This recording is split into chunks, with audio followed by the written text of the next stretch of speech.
Hey y'all, welcome back to another episode of Girl, Why You Still Single? It's your host, Dion Chalette, and I'm here this week with a brand new episode entitled Growing Through What You Go Through. So why did I choose this topic this week?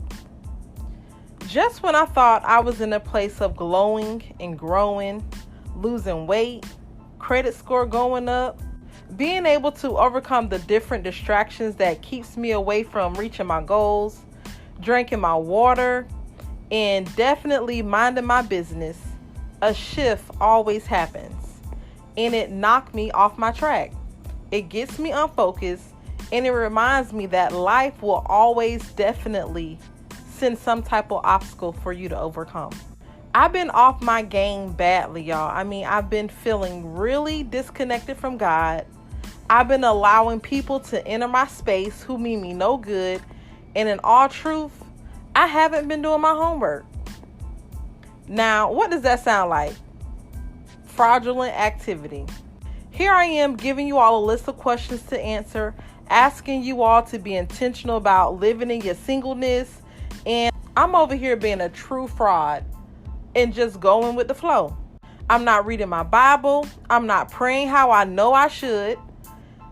And I can always tell when I'm off course because I start to think a lot. I start to feel guilty. And I immediately start to try and find different solutions to get myself back on track. So this past Saturday, I woke up and I'm feeling not my usual self. And I was emotional. I was a bit confused on why I was feeling so uneasy. I had an entire episode feeling down, crying, questioning God, asking him, why am I still alone? Why don't I get approached by the right men? Is this new house in my horizon or what? Like, God, where's my promotion? And when I tell you all, when that feeling of doubt overcomes you, there's nothing that nobody can say or do to make your situation feel any better. When I'm feeling lonely or longing for a companion or just even feeling unaccomplished, it's not a soul on this earth that can make me feel better. And without God, without that connection, there will always be a void. I realized when I stopped spending time with God, stopped praying and seeking his face, I'm not myself. I don't feel the same, and I lose focus on the promises God has for my life. In this past month, I have allowed the busyness of my life to prioritize the most important thing, and that's the relationship I have with God. So I prayed, y'all. I asked God for peace in my mind and focus to continue the pursuit of happiness and building a solid relationship with him. And God quickly responded. And he told me that I need to continue to believe. And I'm like, God, come on. I do believe. He said, no, you don't. And he gave me a prime example of a particular situation that I had been dealing with and how I allowed one setback to change my entire perspective about my situation. So boom, here it is. I've been working very hard improving my credit score. Every week, I'm looking for different ways on how I can increase my score. And I feel like everything was on the up and up. And I was like, finally it's looking great. And I even took my first meeting with a loan officer in order to start my process on buying my new home. Then out of nowhere, I take a hit and my credit drops. And at that point, I'm devastated because I was well on my way. All of this time, I feel like over the past, 6 to 8 months, I had been working so hard. And I'm devastated at this point because I was well on my way, y'all. I was to a place where I can see my house. Like, I can speak it. I can envision how I wanted to decorate it. I can see myself rolling into my new garage. I've seen all of this.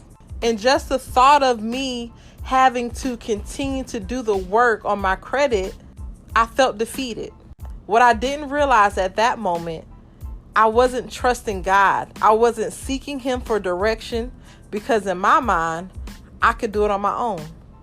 I believed that He could possibly make it happen, but I didn't really believe that He was going to make it happen.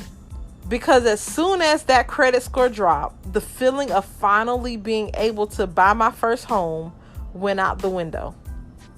I felt it would never happen. And God said again, I need you to believe. Believe the unknown and know that no credit score, no amount of money will hold you back on the promises I have for your life. So instead of dealing with it, instead of going to God with it, I brushed it under the rug and I immediately tried to find a solution. That was my biggest mistake. So what I learned from this is that we cannot get so busy with life, allowing the things of the world to get us caught up, that we forget to pray. We forget to spend time with God. We forget to depend on Him. We forget to trust in Him. I know that regardless of any circumstance, that my God will always and has always had the final say so in any situation. So, no, today I may not have the testimony, quote unquote, of owning my first home or, being engaged or having a family. But I know that in due time, my season will be here. My season will arrive. So until then, I can't forget where God has brought me. And I definitely can't forget where He has taken me. It's up to me to believe and trust. My question to you this week is, what are you believing in God for in this season? And how are you staying spiritually focused in this season? Until next time, let's be intentional about living in our singleness.